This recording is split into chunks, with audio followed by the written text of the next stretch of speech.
सबसे पहली चीज़ तो 12th क्लास की जो 2 बुक है, एक इंडियन पॉलिटी और एक वर्ल्ड पॉलिटी, ठीक है ना। कंटेम्प्रेरी का मतलब क्या होता है? पैरेलल। कंटेम्प्रेरी का मतलब क्या होगा? पैरेलल। मतलब जैसे, तो ये क्या है? कंटेम्प्रेरी, समकालीन, कि उसी समय, सम मतलब पैरेलल, पैरेलल पढ़ा ना आपने, समांतर रेखाएं, समानांतर रेखाएं, पैरेलल लाइन। समकालीन मतलब सम मतलब पैरेलल टाइम, तो उसी टाइम पर दूसरी जगहों पर क्या हो रहा है। तो इंडियन पॉलिटिक्स के समय, इंडियन पॉलिटी अपने लिए मेन है, अपने लिए मेन क्या है? Indian polity. तो इंडियन पॉलिटी के समय पर वर्ल्ड पॉलिटिक्स में क्या हो रहा है, इसलिए बुक का नाम होता है कंटेम्प्रेरी वर्ल्ड पॉलिटिक्स। क्या होता है? Contemporary world politics. और एक बात ध्यान रखना कि 11th क्लास में आप लोगों ने कंसेप्ट पढ़े थे पॉलिटी में, 12th क्लास में उन कंसेप्ट का यूज होगा। और ये पढ़ोगे कि आखिर कि 12th क्लास में 1947 में इंडिया के अंदर जो पॉलिटिक्स स्टार्ट हुई, जैसे इको में एक बुक में क्या पढ़ा आपने, 1947 से लेके अभी इंडियन इकोनॉमिक डेवलपमेंट में जो आप लोग पढ़ोगे या जो पढ़ चुके हैं, क्या पढ़ना है आप लोग को कि आज़ाद जब भारत हुआ उस समय पर इकोनॉमिक कंडीशन क्या थी और अभी तक इकोनॉमिक कंडीशन में क्या क्या चेंजेस आए। तो ऐसे ही 12th क्लास की पॉलिटी में भी आप यही पढ़ोगे कि इंडिया जब आज़ाद हुआ तो इंडिया की राजनीति किस प्रकार की थी, फिर वो राजनीति में बदलाव मतलब पॉलिटिक्स में चेंज किस तरीके से आया, क्या ऐसे फैसले लिए गए जिससे पॉलिटिक्स पूरी बदल के रह गई। समझे बात को। और फिर उसके बाद में एक बुक में पढ़ोगे वर्ल्ड के बारे में। किसके बारे में? वर्ल्ड के बारे में पढ़ोगे। तो आपके लिए तो दोनों ही बेनिफिशियल है, क्योंकि कहीं ना कहीं वर्ल्ड की पॉलिटिक्स कंट्री की पॉलिटिक्स को अफेक्ट करती है, ये आप जानते हो। आप ये जानते हो कि नहीं जानते हो? फॉर एग्जाम्पल, इंडिया में जो सेंट्रल गवर्नमेंट होगी उसका प्रभाव आपको स्टेट्स में भी देखने को मिलेगा। भाई इंडिया में जो सेंट्रल गवर्नमेंट होगी उसका प्रभाव आपको स्टेट्स में भी देखने को मिलेगा। उसी तरीके से आपके लिए वर्ल्ड पॉलिटिक्स इसलिए आसान हो जाएगी क्योंकि जैसे ही वर्ल्ड में कुछ चल रहा होगा तो अपन ये चेक करेंगे उसी समय पर इंडिया में क्या हो रहा होगा और इंडिया ने उस पर क्या कदम उठाए होंगे। ये आप वर्ल्ड पॉलिटिक्स वाली बुक में भी पढ़ोगे। आपके 12th क्लास में पहला वाला चैप्टर वर्ल्ड पॉलिटिक्स में कटवा दिया गया, the era of cold war. लेकिन अगर आप पहला ही चैप्टर नहीं पढ़ोगे तो आपको सेकेंड चैप्टर समझ में नहीं आएगा। तो आज सिर्फ अपन पहले चैप्टर का बेस देखेंगे। आप ये सोच के मत देखना कि भैया 12th में कटा दिया तो हमारे बोर्ड में नहीं आएगा, नहीं। अगर वो समझ, आज का बेस अगर समझ जाओगे ना तो कल जब अपन सेकेंड चैप्टर स्टार्ट करेंगे, जो era of world cold war है ना, जो era of cold war first chapter है वो 1945 से लेकर 1991 तक की बात करता है। फिर उसके बाद है second chapter the end of bipolarity, the end of bipolarity. ये 1991 में एंड हो जाएगा किसका? बायपोलैरिटी। तो ये सेकेंड चैप्टर है।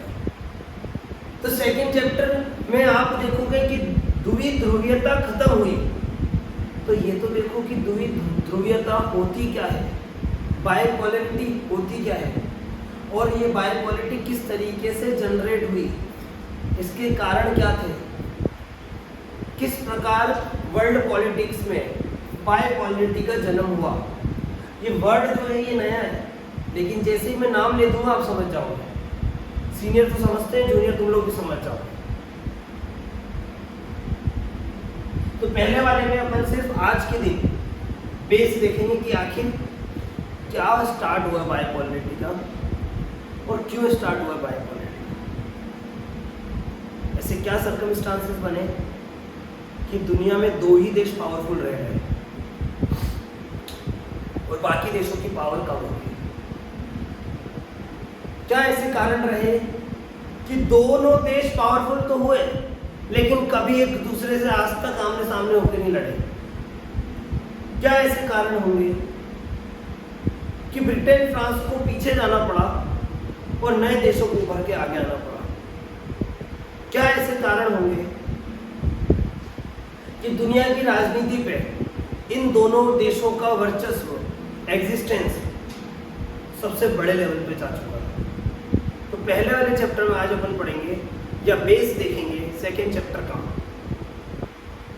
कि बाइपोलरिटी क्या होता है, ये एरा ऑफ कोल्ड वॉर क्या था और इसमें किसकी जीत हुई, ये पढ़ेंगे।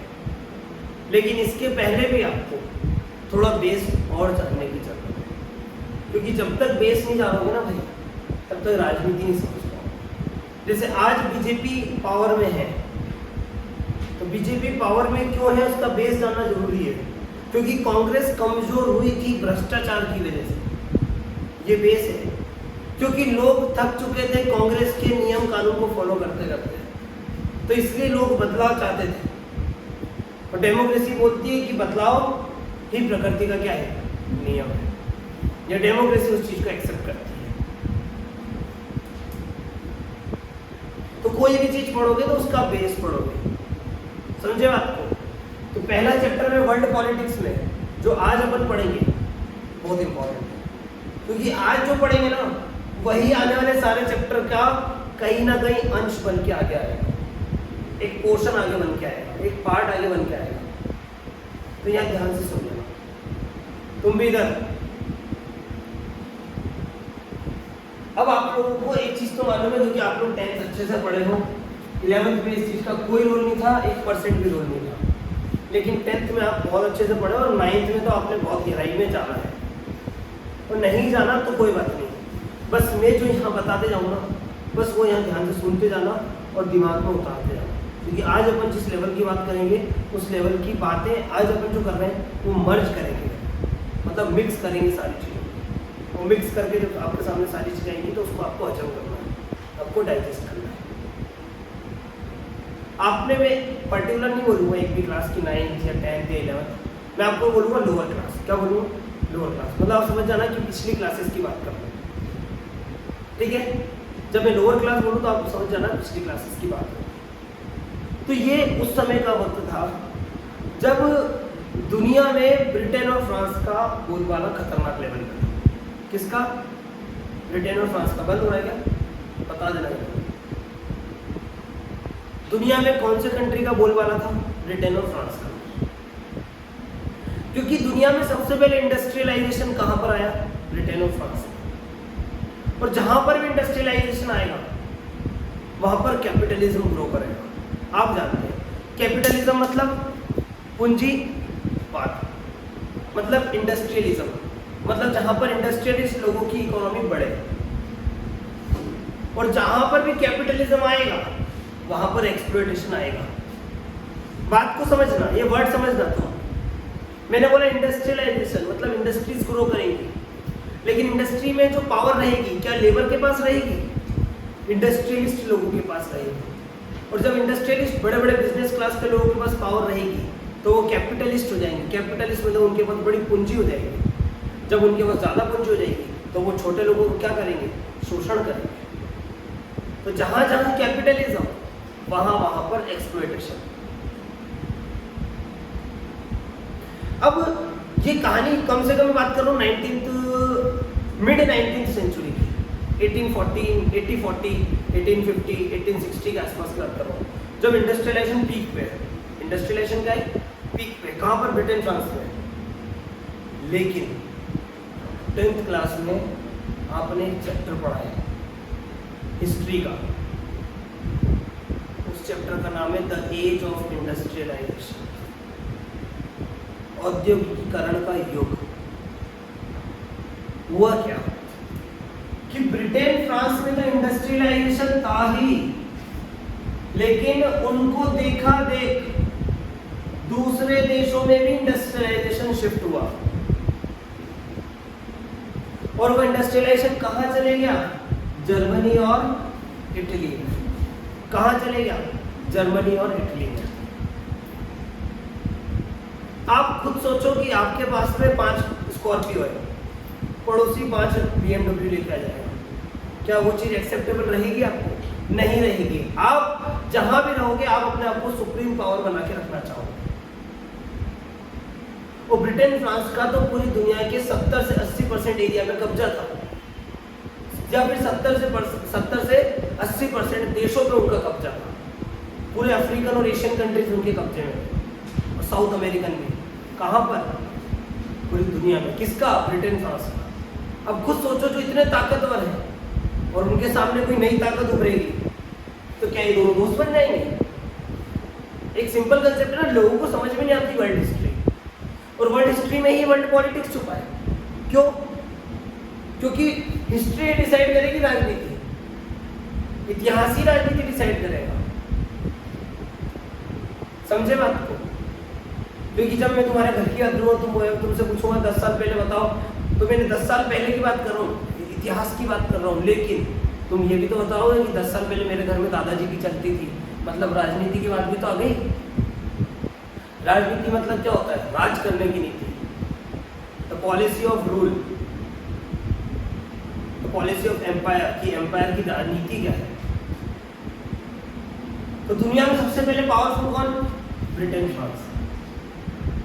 अपन लोग तो खैर जब मैं पढ़ाता हूँ 9-10 में तो ये भी बताता हूँ कि इससे पहले भी इंडिया और चाइना थे, लेकिन इन्होंने अपने यहाँ पे कॉलोनी डाल के सारा सामान लूट लिया। तो ब्रिटेन, फ्रांस अपन तो ये ध्यान रखेंगे। ब्रिटेन, फ्रांस के पैरेलल नई पावर उभर के आई जिसका नाम था जर्मनी और इटली, जो कि पूरे यूरोप में एक्सेप्टेबल नहीं था। आप लोगों को पता होना चाहिए कि ये यूरोपियन एरिया है।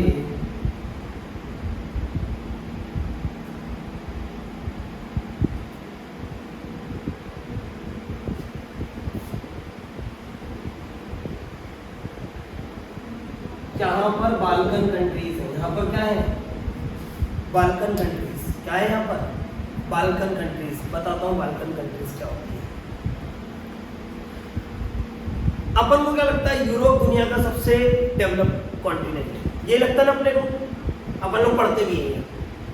आपको एक चीज बताता हूँ, यूरोप का एक हिस्सा ऐसा है जो डेवलप है, लेकिन एक हिस्सा ऐसा है जो डेवलप उतना नहीं है जितना ये हिस्सा है। जब ये सारे देश बन गए, ब्रिटेन बन गया, फ्रांस बन गया, जर्मनी बन गया, इटली बन गया, टर्की बन गया, ग्रीस बन गया, ऑस्ट्रिया बन गया, पोलैंड बन गया, और अपने नॉर्वे बन गया, और ऐसे करके ब्रसेल्स बन गया, बेल्जियम बन गया। जब ये बन गए ना, अब ये बन गए, इनकी एरिया सीमित हो चुके हैं, तो अब ये क्या करेंगे? दूसरे एरिया पर कब्जा करने की कोशिश करेंगे। किसके एरिया पर कब्जा करने की कोशिश करेंगे? दूसरे एरिया में। अब जब ये दूसरे एरिया में कब्जा करने की कोशिश करेंगे तो ये क्या कर रहे हैं? अपनी पावर को बढ़ा रहे हैं।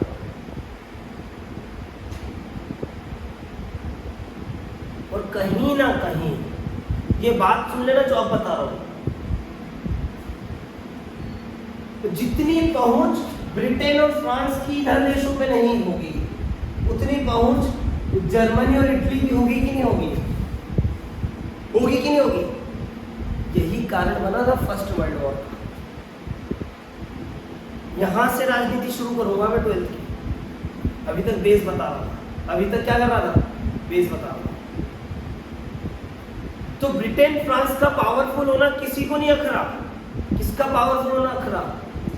जर्मनी और इटली का पावरफुल होना सभी देशों को दुख दे गया। और जर्मनी, इटली का वर्चस्व यहाँ पर बढ़ने लगा, डोमिनेंस यहाँ बढ़ने लगी। क्या ये बात ब्रिटेन, फ्रांस एक्सेप्ट करेंगे?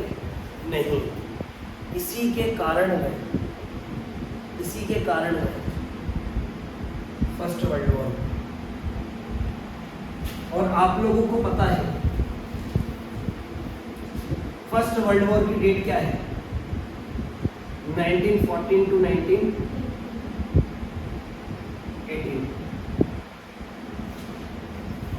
या वर्ल्ड वॉर फर्स्ट 1914 to 1918। आपके बोर्ड का सिलेबस तो अपन कल से स्टार्ट करेंगे, लेकिन आपको बेस तो पता होना चाहिए ना। कल को अगर मैं बोल दूं कि ये पावर में आया, आपको पता ही नहीं है पावर में क्या है, आपको कुछ समझ में नहीं आएगा जब मैं समझाऊंगा।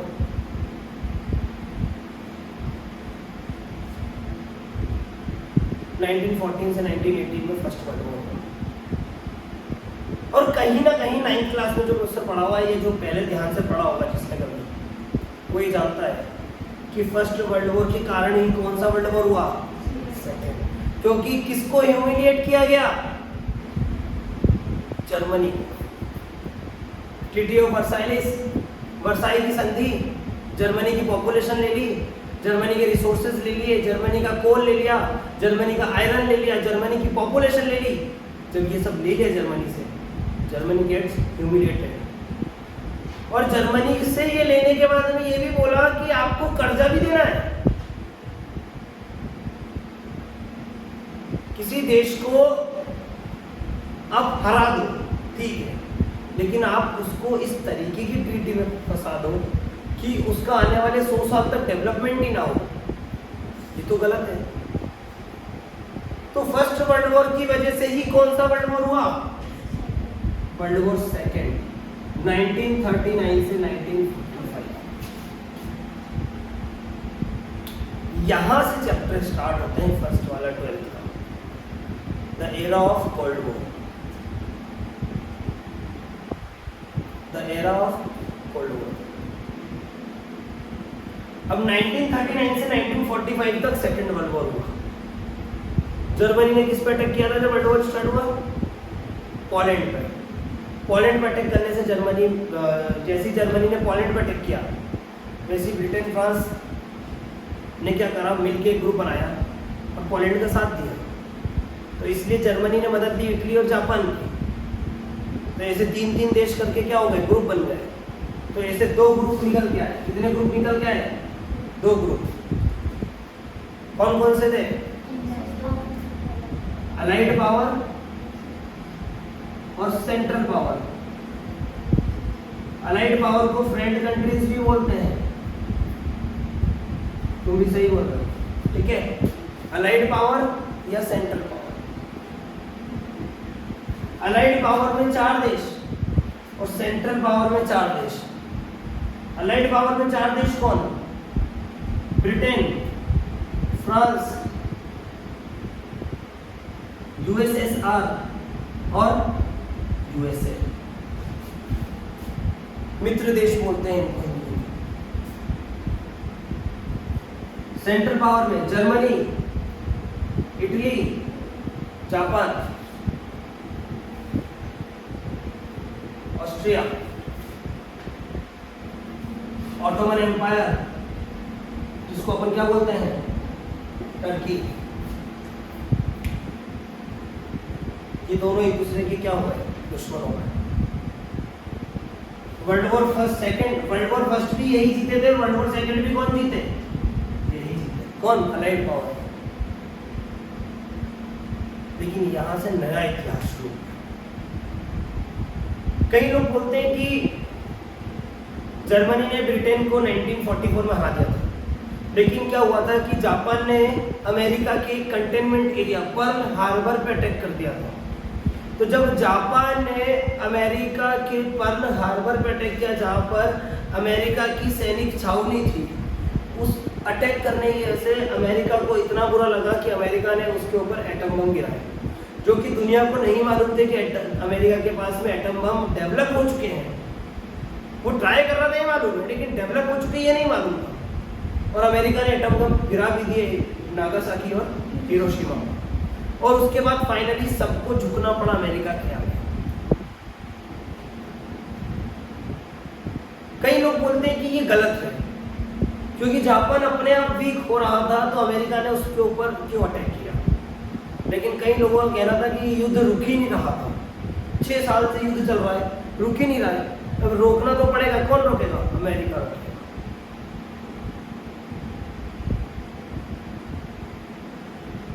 हिटलर को डाउन जाना पड़ा।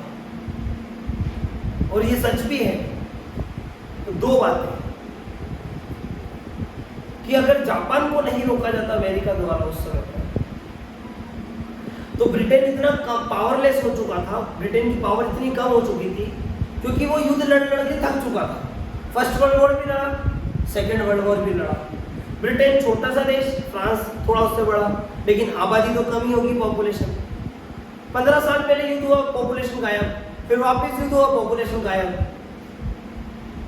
कोई भी देश की पावर क्या है? उसकी पॉपुलेशन। कल कर लेंगे अपन, कल करना। कोई भी देश की पावर क्या है, उसकी पॉपुलेशन। भाई इंडिया सर्वाइव क्यों कर रहा है? पॉपुलेशन की वजह से।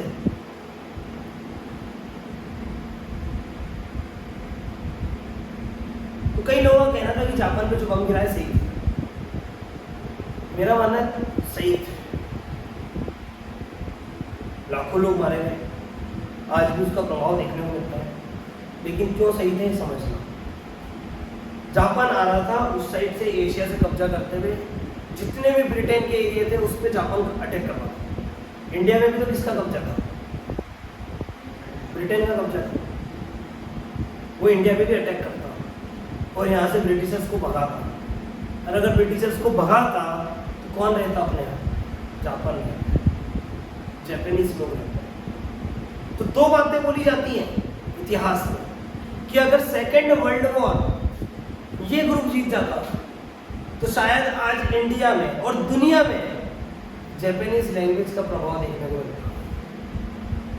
और अगर जापानीज लैंग्वेज का प्रभाव नहीं देखने को मिलता तो आज अपन लोग जर्मन लैंग्वेज यूज कर रहे हैं, क्योंकि दुनिया में पावरफुल कौन हो जाते हैं? जर्मनी और जापान। लेकिन अमेरिका ने सारा खेल बदल के रख दिया, वो बम गिरा दिया। तो आप ये बताओ कि बायोपॉलिटी का जन्म कैसे हुआ? क्वेश्चन तो ये होना चाहिए, फर्स्ट चैप्टर तो यही है, the era of cold war. तो ये जन्म कैसे हुआ?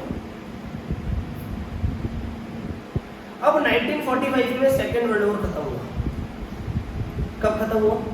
1945 में सेकेंड वर्ल्ड वॉर खत्म हुआ। 3-4 चीजें दुनिया में हुई जो जानना जरूरी है। उसमें सबसे पहली चीज तो ये कि जहां जहां पर ब्रिटेन और फ्रांस ने अपनी कॉलोनी डाली थी वहां से उनको कॉलोनी बैक करनी पड़ी। कॉलोनी मतलब जहां पे वो राज कर रहे थे, आया समझ? दूसरी चीज, दुनिया में नए डेमोक्रेटिक सिस्टम का डेवलपमेंट हुआ, क्योंकि जहां जहां पर कॉलोनी अंग्रेजों ने डाली थी या फ्रांसीसियों ने डाली थी, वहां से जब वो जाएंगे तो वहां पर वापस से राजशाही सिस्टम थोड़ी आएगा, मोनार्किकल सिस्टम आएगा क्या? नहीं। तो दुनिया में डेमोक्रेटिक सिस्टम ग्रो करा एकदम से, दुनिया में कॉलोनियल पावर कम हो गई, कब्जा उनको छोड़ना पड़ा, नए देश इंडिपेंडेंट हुए। और एक और चीज, हालांकि उसको थर्ड और फोर्थ चैप्टर में पढ़ते हो, यूनाइटेड नेशन का फॉर्मेशन हुआ। यूनाइटेड नेशन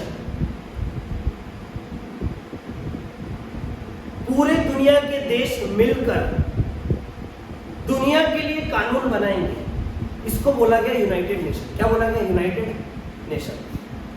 आया समझ? तो दुनिया की पार्लियामेंट बोलते हैं अपन किसको? यूनाइटेड नेशन को। वर्ल्ड पार्लियामेंट क्या बोलते हैं? सेकंड नेम है उसका, यूनाइटेड नेशन। वर्ल्ड पार्लियामेंट किसको बोलते हैं? United nation. वो क्या रहा है? वो इतना सा रहा है कि फर्स्ट वर्ल्ड वॉर और सेकेंड वर्ल्ड वॉर में ब्रिटेन फ्रांस की पावर हो गई कम और दो नए देशों की पावर हो गई ज्यादा। कौन दो नए देश? रूस और यूएसएसआर और अमेरिका।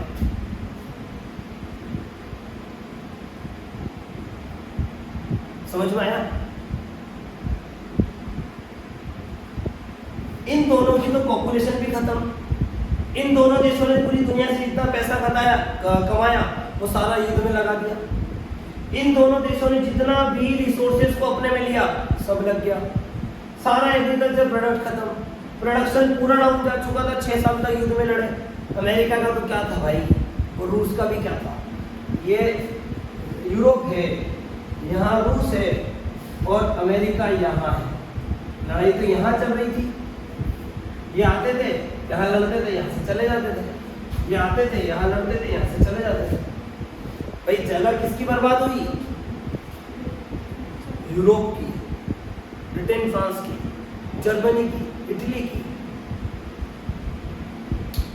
जितना कमाया ना पिछले 300-400 सालों में इन्होंने, 300 सालों में, उतना ही पूरा बर्बाद कर दिया।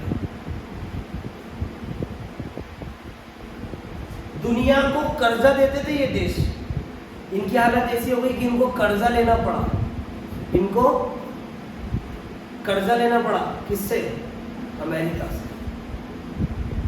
अमेरिकन मार्केट क्यों उभरा?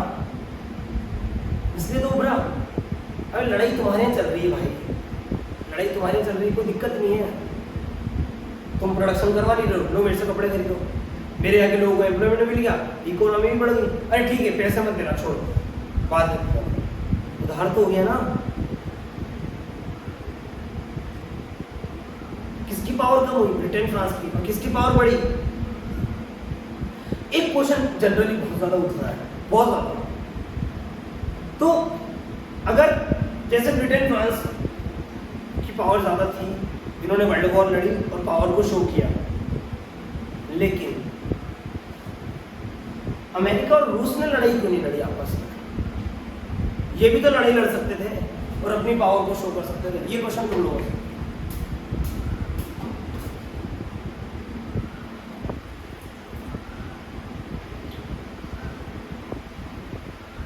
बताओ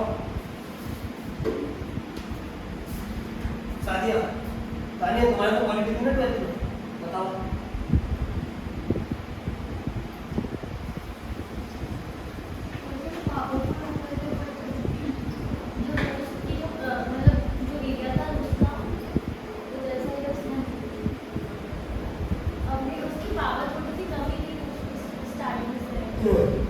अब तो पावरफुल हो गए ना, अब कहीं लड़ रही है तो सुनो।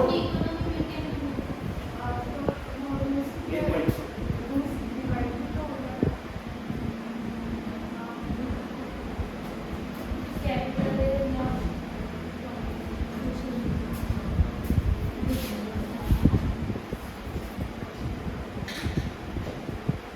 तुमने सही बोला और तुमने बात की बात बोली है। अरे ये दोनों अगर आपस में लड़ लेते हैं तो इतने बेवकूफ तो ये भी नहीं थे ना, दो युद्ध इन्होंने देख रखे थे कि लड़ाई से क्या होता है, इकोनॉमी डाउन ही जाती है, इकोनॉमी बढ़ती नहीं है। इंडिया पागल नहीं है जो आज तक युद्ध नहीं लड़ा। ये तो इंडिया के पास है सबसे बड़ा युद्ध, लड़ सकता है इंडिया आज भी चाहे तो, और जीत सकता है कुछ भी, लेकिन लड़कर जीतने से जो गवा दोगे उसको वापस रिकवर करने में 100 साल लग जाएंगे। तो बेवकूफी का रास्ता है युद्ध, समझे बात को? ये दोनों ही जानते थे कि अगर युद्ध हुआ आपस में तो इन दोनों का ही नुकसान सबसे ज्यादा है और किसी का नहीं है, क्योंकि इन दोनों वर्ल्ड वॉर से तो दुनिया को भी तो कुछ सीखने को मिला था कि मदद हमेशा करना जीतने वाले की, तो आप जीते हुए कहलाओगे।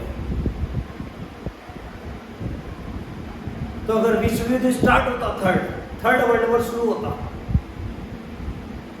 तो दोनों लड़ने की जगह देश इकट्ठे करने में ही रह जाते हैं कि ये मेरा देश ही, मेरा देश ही मेरी हेल्प कर रहा है, मेरी हेल्प कर रहा है।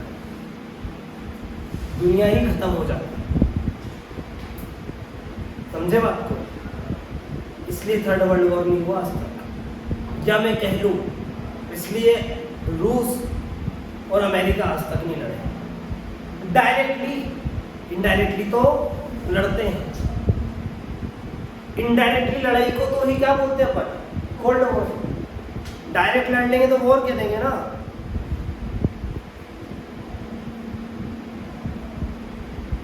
इतिहास गवाह है, उठा के देख लो, कम से कम 10 देशों से ज्यादा एग्जाम्पल होंगे जहां पर ये गए और दोनों एक दूसरे से लड़ रहे। समझे आपको? इसलिए इन दोनों, जैसे बोलते हैं ना पुलिस वालों की दोस्ती भी खराब, दुश्मनी भी खराब, ऐसे ही इन दोनों के साथ दोस्ती भी खराब है और दुश्मनी भी खराब है। क्योंकि अमेरिका की मदद करोगे तो रशिया आपका दुश्मन, रशिया की मदद करोगे तो अमेरिका आपका दुश्मन। तो पेच फंसा हुआ है ना, इसलिए इंडिया ने बेटा किसी की सहायता नहीं ली थी। इसको बोलते हैं नॉन अलाइनमेंट मूवमेंट, गुट निरपेक्ष आंदोलन इसको बोला जाता है। समझे बात को?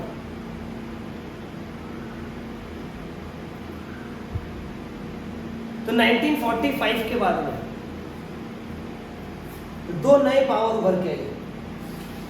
ये फर्स्ट चैप्टर चल रहा है अपना पॉलिटी का, ध्यान रखना, जो कि सेकंड चैप्टर का बेस है, और सेकंड चैप्टर का ही नहीं पूरी बुक का बेस है फर्स्ट चैप्टर। पता नहीं क्यों कटवा दिया, ऐसे 10th क्लास में कार्बन कंपाउंड्स कटा दिया था, इतना इंपॉर्टेंट चैप्टर है भाई। 11th क्लास की जान है कार्बन कंपाउंड्स, 12th क्लास की केमिस्ट्री की। एज ऑफ इंडस्ट्रियलाइजेशन अपने टाइम में भी कटा हुआ था। Globalisation chapter in the world economy, इतना मस्त चैप्टर है 10th में, वो कटवा रखा डायरेक्ट।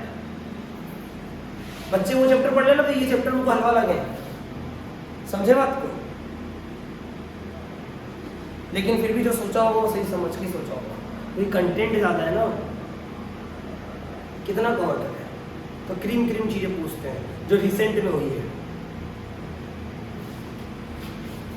1945 से दो नए पोल्स जनरेट हुए, फर्स्ट पोल और सेकेंड पोल, और इसलिए इन दोनों, आप सिंगल पोल हो तो पोल बोलते हैं, दो हो तो बोलते हैं बायपोल, है ना। एक सिंगल एक्सप्रेशन हो तो एक्सप्रेशन, लेकिन उसमें दो अननोन हो तो बाइनोमियल बोलते हैं। क्या बोलते हैं? बाइनोमियल। तीन हो तो ट्राइनोमियल। तो यहाँ पर दो पोल जनरेट हुए, इसलिए इसको बोला बायपोलैरिटी। क्या बोला? बायपोलैरिटी। और यही सेकंड चैप्टर है कि ये बायपोलैरिटी खत्म कैसे हुई और सिर्फ एक पोलैरिटी कैसे बनी। दो पोलैरिटी थी, कितनी पोलैरिटी? दो। कितने पोल्स थे? दो। एक था यूएसए और एक था यूएसएसआर। लेकिन 1991 में टूट के ये पावर भी हो जाएगी कम और इसकी पावर हो जाएगी ज्यादा। समझे बात को? लेकिन अब इस बीच ये देखो, किस बीच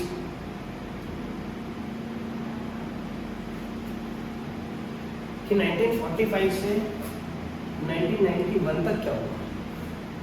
ऐसा क्या हुआ कि रूस की पावर कम होती चली गई और अमेरिका की पावर बढ़ती चली गई? बताओगे तुम ऐसे?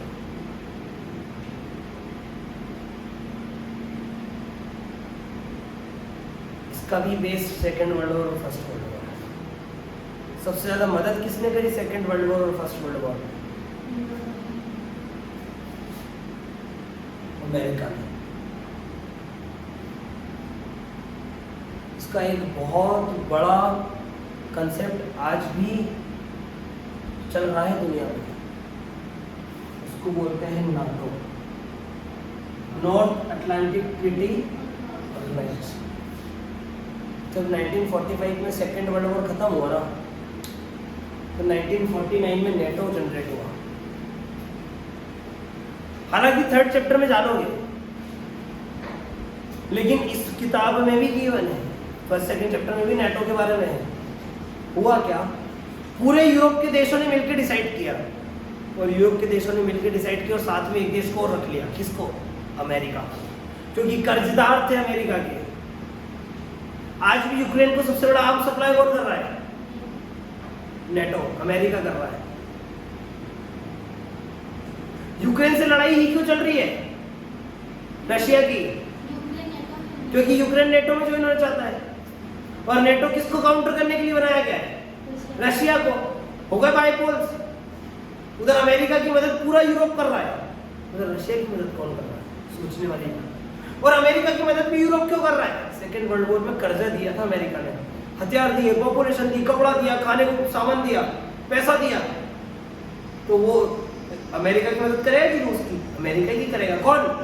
यूरोप। यहां से बायोपॉलिटी का जन्म हुआ है।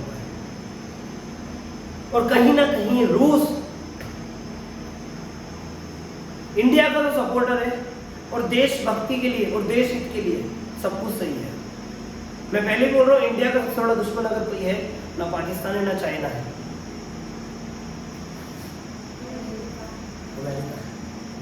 सोचने वाली बात है ना भाई। किताबों के हिसाब से पढ़ लेते हैं अपन लोग तो, और तुमने तो पढ़ा है 12th में क्या कि 1991 की इकोनॉमिक पॉलिसी हुई, न्यू इकोनॉमिक पॉलिसी, जिसके द्वारा इंडिया में एलपीजी आया। वर्ल्ड बैंक ने ये चीज़ रिकमेंड करी, लेकिन वर्ल्ड बैंक में किसका शेयर सबसे ज़्यादा है? अमेरिका का। और आज इंडिया का सबसे बड़ा मार्केट कौन है? अमेरिका का सबसे बड़ा मार्केट कौन है? इंडिया। समझे बात को? सोचने वाली बात है। और इंडिया में आज भी प्राइवेटाइजेशन आ पाया? नहीं आ पाया। जब लिबरलाइजेशन खुला तो वो दो चीजों के लिए खुला था, कि प्राइवेटाइजेशन हो सके और ग्लोबलाइजेशन हो सके। तो सिर्फ ग्लोबलाइजेशन ही क्यों हुआ, प्राइवेटाइजेशन क्यों नहीं हुआ? सोचने वाली बात है। तो इंडिया का दुश्मन अमेरिका है, क्योंकि इंडिया का मार्केट कभी उठ के ही नहीं आ पाया। अपन लोग प्राइवेटाइज आज भी नहीं हो पाया, इसका सबसे बड़ा कारण अमेरिका है। अमेरिका ने बोल तो दिया हम तुम्हें लोन दे देंगे, तुम लिबरल हो जाओ अपने लोगों के लिए, लेकिन सरकार आज भी उतनी लिबरल नहीं हो पाई। अब ये कैसा दबाव और कैसी राजनीति, ये भारत की राजनीति में पड़ेगी। अब ये तो अगर और ज्यादा ताश पत्ते खोलने लगे तो इसमें क्या होगा कि गलत सभी है, कांग्रेस भी है और बीजेपी भी है। समझे आप? बहुत दिक्कत वाली बात है। तो यहां से बायपोलैरिटी का जन्म हुआ, कहां से? 1945। लेकिन किसकी पावर बढ़ती चली गई? काव्य, किसकी पावर बढ़ती चली गई और किसकी पावर कम होती चली गई? कारण ये रहा कि यूएसएसआर आखिरी में 15 हिस्सों में टूटा 1991 में, और बाद में बन गया रशिया। लेकिन फिर वही बात कि भैया इस दौर में हुआ क्या? इस दौर में अमेरिका ने बवाल मचा दिया। अमेरिका ने बवाल मचा दिया पूरी दुनिया में। इतना रूस ने नहीं किया जितना अमेरिका ने किया। सद्दाम हुसैन को मारने वाला कौन? अमेरिका। ईरान में शिया सुन्नी में लड़ाई कराने वाला कौन? अमेरिका। पाकिस्तान में लड़ाई कराने वाला कौन? अमेरिका। अफगानिस्तान में तालिबानियों को पैदा करने वाला कौन? अमेरिका। वियतनाम में आपस में लड़ाई करवाई लोगों के बीच में कौन? अमेरिका। लेकिन अमेरिका हार गया है 7 साल का युद्ध वियतनाम में।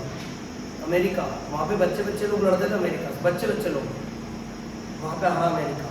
साउथ कोरिया और नॉर्थ कोरिया के बीच लड़ाई कराने वाला कौन? अमेरिका।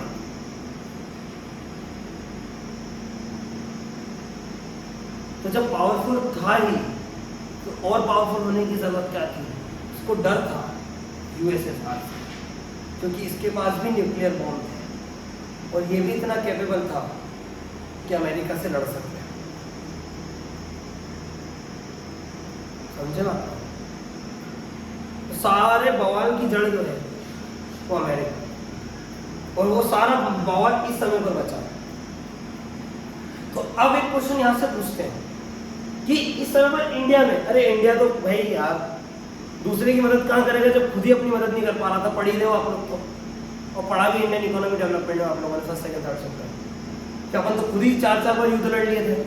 1948 में पाकिस्तान ने अटैक कर दिया, 1962 में अमेरिका चाइना अटैक कर दिया, फिर 65 में वापस पाकिस्तान ने अटैक कर दिया, 71 में अपन लोग लड़ाई लड़ लिए। तो अपन तो खुद ही अभी लड़ाई लड़ रहे हैं, अपन कहाँ से किसी की मदद कर देंगे? लेकिन सीक्रेटली अपन लोग किसी एक पावर से जुड़े हुए थे। वो पावर कौन थी? USSR, Russia. क्योंकि भाई सही है 110% सही है। जब यूरोप ग्रो करना चाहता है तो रूस को ग्रो नहीं करना चाहेगा? है तो दोनों एक ही बेल्ट के ना। तुम ग्रो करोगे, तुम्हारा पड़ोसी तो ग्रो करना चाहेगा, और पड़ोसी ग्रो करना चाहेगा, तुम उस पर लड़ लोगे। गलत है ना?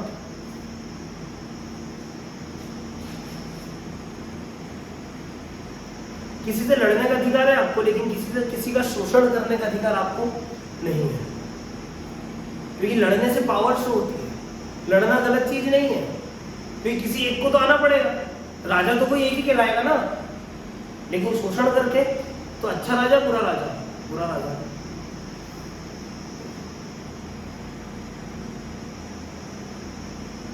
नाटो ज्वाइन कर दिया और काउंटर करा किसको? रशिया। इसके बाद क्या हुआ?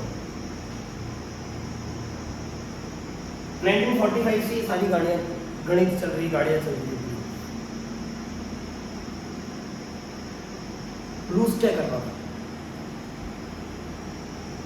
सोचने वाली बात, क्या कर रहा था रूस?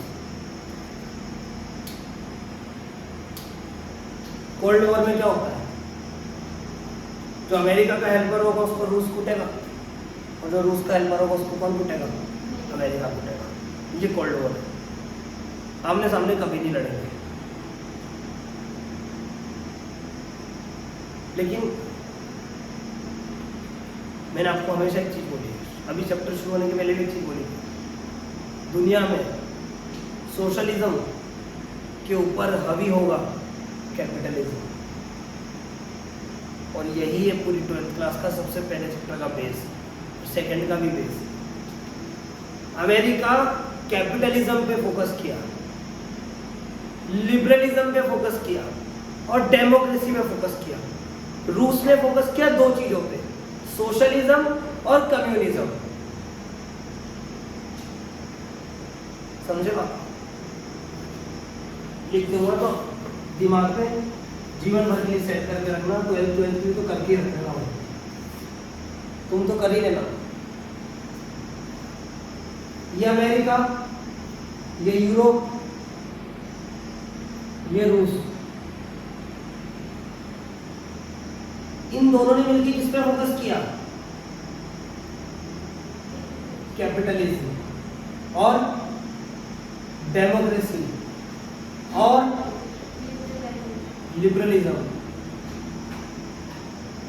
इसने किस पे फोकस किया? सोशलिज्म और कम्युनिज्म। एक ही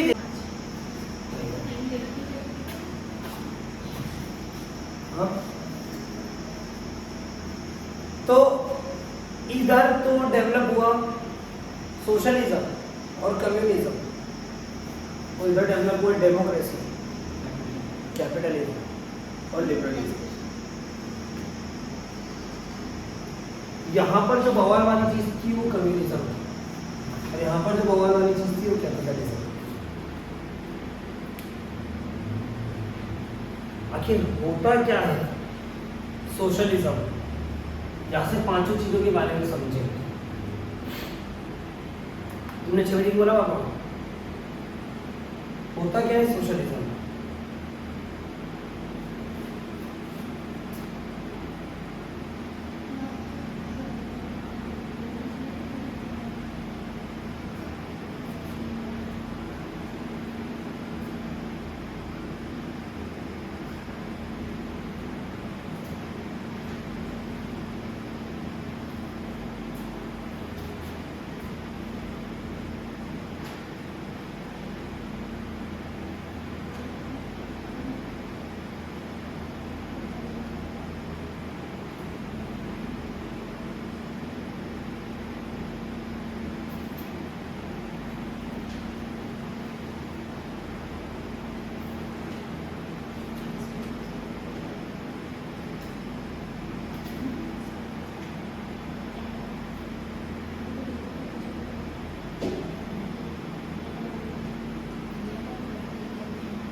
क्या होता है सोशलिज्म?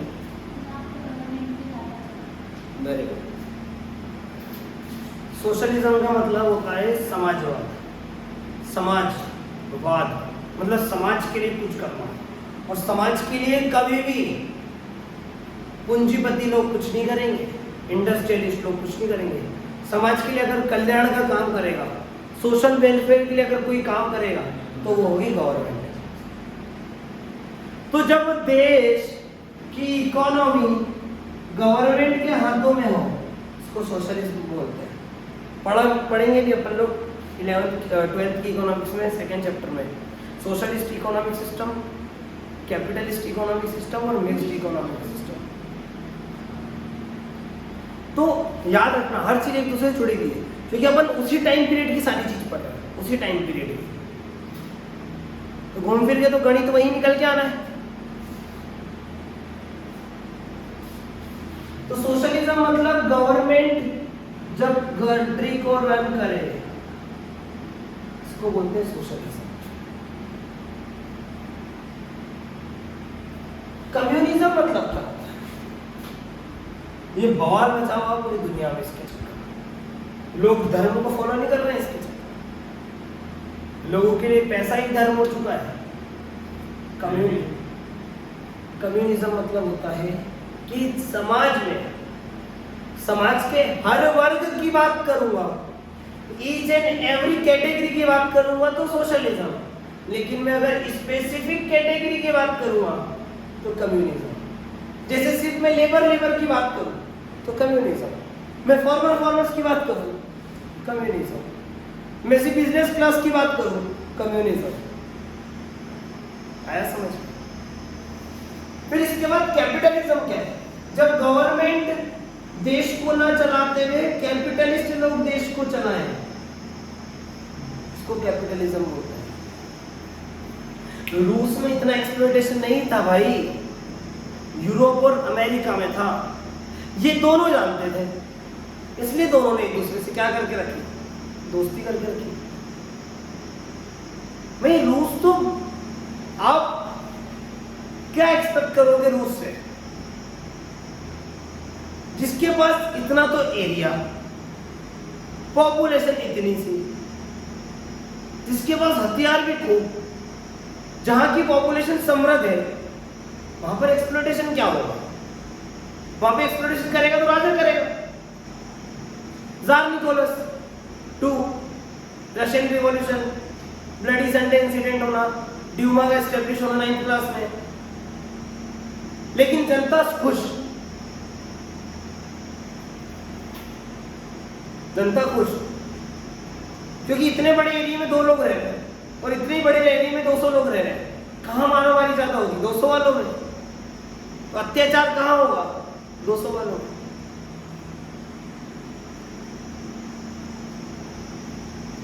तो सोशलिज्म रशिया में नहीं एक्सप्लॉयटेशन था, यूएसएसआर में एक्सप्लॉयटेशन नहीं था। एक्सप्लॉयटेशन तो भाई था अमेरिका और यूरोप में, क्योंकि जनसंख्या बढ़ती जा रही थी और रिसोर्सेज कम होते जा रहे थे। तो ताकतवर होगा वही चाहिएगा। इसके हालात हुए जहां पर रिसोर्सेज कम है, पॉपुलेशन ज़्यादा, इकोनॉमी कम, पॉपुलेशन ज़्यादा, तो वहाँ पर तो इन्वेंशन होना थी। नहीं इन्वेंशन होती तो लोग मर जाते हैं। तो दुनिया में सारा बवाल मचाने वाले जो देश है वो यूरोप और अमेरिका है। और यूरोप के भी गिने चुने लोग देश, बाकी तो छोटे मोटे बेचारे यूरोप के देशों को क्या मतलब? अब स्विट्जरलैंड को क्या मतलब? छोटा सा देश है बेचारा। नॉर्वे को क्या मतलब? स्वीडन को क्या मतलब? नीदरलैंड को क्या मतलब? छोटे छोटे देश है बेचारे।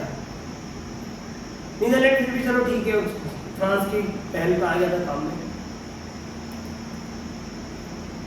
लेकिन यूरोप के कुछ देश और अमेरिका ने दुनिया में आज ये परिस्थिति लाके खड़ी कर दी। और आज बाइपोलरिटी खत्म हो चुकी है और एकमात्र कौन पावर है? यूएसए। तो 1945 से जब हमने स्टार्ट किया ना, तो 1991 तक 2 देश थे, यूएसए और यूएसएसआर। लेकिन 1991 में सिर्फ एक ही देश रह गया और अभी एक ही देश है जो सबसे पावरफुल, यूएसए। समझ गए? ये पढ़ना है सेकंड चैप्टर में। ये 1991 में क्या कंडीशन, जो टूटा यूएसएसआर, क्या कमजोरियां थी। अच्छा मैंने नाटो बता दिया, सीएटो भी बता देता, यूनाइटेड नेशन के बारे में और बता देता, लेकिन आपको तो बेस जानना है। मैं आपको क्यूबा क्राइसिस के बारे में भी बता देता हूँ क्यूबा क्राइसिस के बारे में 1962 में, इन 1962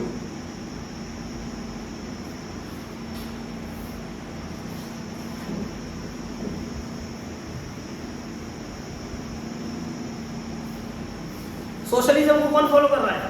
ये कैपिटलिज्म किसको फॉलो कर रहा है? डेमोक्रेसी को फॉलो कर रहा है। USA, very good. ये किसको फॉलो कर रहा है? कम्युनिज्म। ये किसको फॉलो कर रहा है? लिबरलिज्म। ठीक है, आपको मालूम है भाई लोग,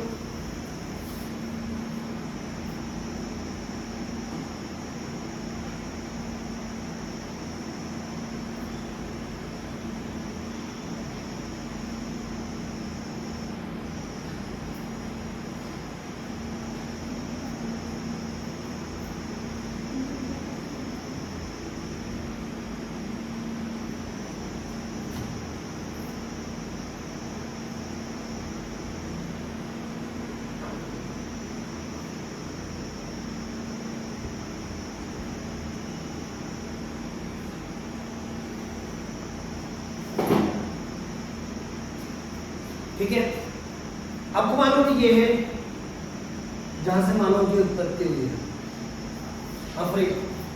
अपन सब वहीं से आए, नाइजीरिया से। तो कल को कोई तुमको बोले अफ्रीका है तो बुरा नहीं मानना।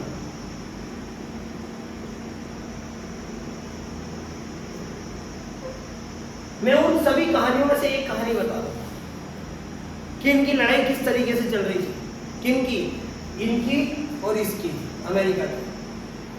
क्योंकि बाकी कहानियां आपको जानने से ज्यादा जरूरत है नहीं, क्योंकि वो चैप्टर ही आपके क्या कर दिया गया। नहीं तो मैं वियतनाम के बारे में बताता, मैं अफगानिस्तान के बारे में बताता, मैं नॉर्थ कोरिया साउथ कोरिया के बारे में बताता, लेकिन मैं सिर्फ क्यूबा के बारे में बताऊंगा, क्योंकि it is one of the crisis that occurs because of the cold war between USA and USSR. इतनी इंग्लिश काफी है। अब ये यूएसएसआर था और यहाँ पर यूएसए, ये अमेरिका। यहाँ पर कैरिबियन आइलैंड्स है, यहाँ पर आइलैंड्स है, Bahamas, Bermuda, West Indies, Cuba. यहाँ पर एक आइलैंड है, इन सब आइलैंड को बोलते हैं कैरिबियन आइलैंड्स। क्या बोलते हैं? Caribbean islands. यहाँ पे एक आइलैंड है, इनमें से एक आइलैंड है क्यूबा। क्यूबा जो है ना वो एक सोशलिस्ट कंट्री है। कौन सा कंट्री था? Socialist country. और रशिया भी कौन सा कंट्री था? अब यार सीधी सी बात है, आप दुनिया में ताकतवर और आप जिस चीज को मानते होंगे, तो आप आपकी जो चीज को मानते होंगे उन्हीं चीज को अगर जो छोटे लोग मानते होंगे उनका प्रोटेक्शन दोगे। मैं पावरफुल मानता हूँ डेमोक्रेसी को, तो तुम भी अगर डेमोक्रेसी को मानते होंगे और कोई डिक्टेटर वाला आएगा तुमको अटैक करेगा तो कौन बचाएगा? डेमोक्रेसी वाला ही तो बचाएगा। तो रशिया को डर था, ऐसा किताब में लिखा है,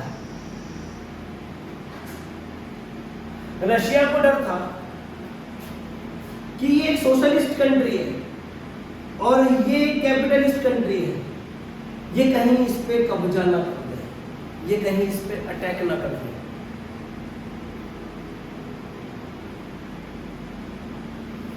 तो इसने इसका सपोर्ट करने के लिए यहां पर मिसाइल तैनात कर दी, न्यूक्लियर मिसाइल क्यूबा में। हाँ बंद हो गया, बैटरी लो। 56 मिनट का लेक्चर चलेगा, कम से कम 15 GB की वीडियो बननी होगी आज या कल में डालनी पड़ेगी, नहीं तो कल और बनेगी तो फिर कहाँ से मैं वो कर लूँगा, वो फिर एडिट करने पड़ेगी ना। अब देखो हाँ वो लेनी है, महंगी महंगी बातें मत करो। सस्ती तो है अभी, बहुत सस्ती हो गई है। हाँ लूँगा यार। तो ये यूएसए है, ये इस पर अटैक ना करते इसलिए इसने यहाँ पर न्यूक्लियर मिसाइल खड़े कर दिए। कहाँ पर? और यूएसए को ये बात पता पड़ी 21 डेज।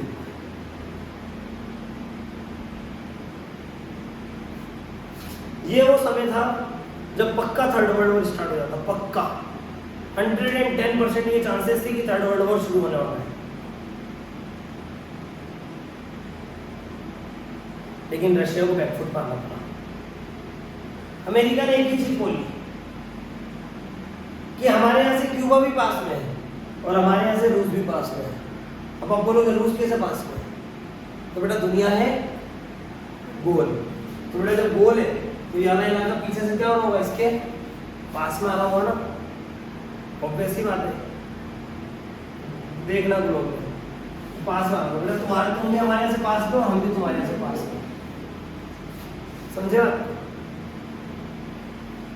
तो वापिस से अपने न्यूक्लियर मिसाइल्स को इसने बुलाया, बोला ठीक है। यही कहानी हुई है अफगानिस्तान में भी। यही कहानी कहां पर हुई? अफगानिस्तान। अफगानिस्तान में जो चीजें सीखते हैं उनको बोलते हैं तालीम करना, तालीम कर रहे हैं। कोई छोटे बच्चे जो होते हैं 12-13 साल के, वो कोई जब चीज सीखते हैं तो उसको बोलते हैं तालीम, तालीम कर रहे हैं, ये सीख रहे हैं। अमेरिका को कोई चीज एक्सेप्टेबल कभी रही नहीं, हमेशा पिट के आया यहाँ पे।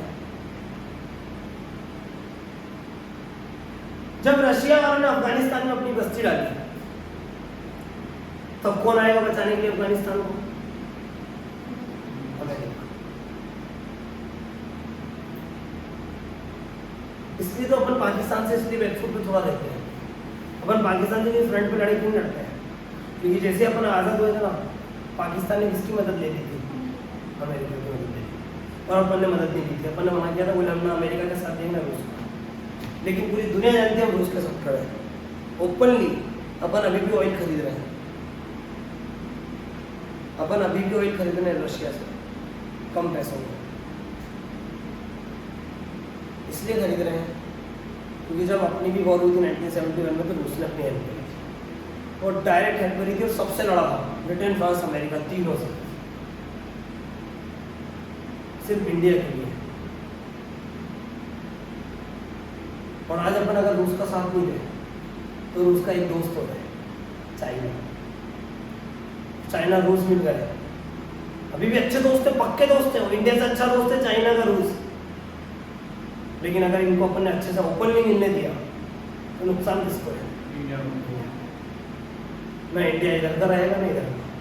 इसलिए एक साइड होना जरूरी हो जाता है। कभी कभी आपको ओपन होना पड़ता है। एक समय ऐसा आता है जब आपको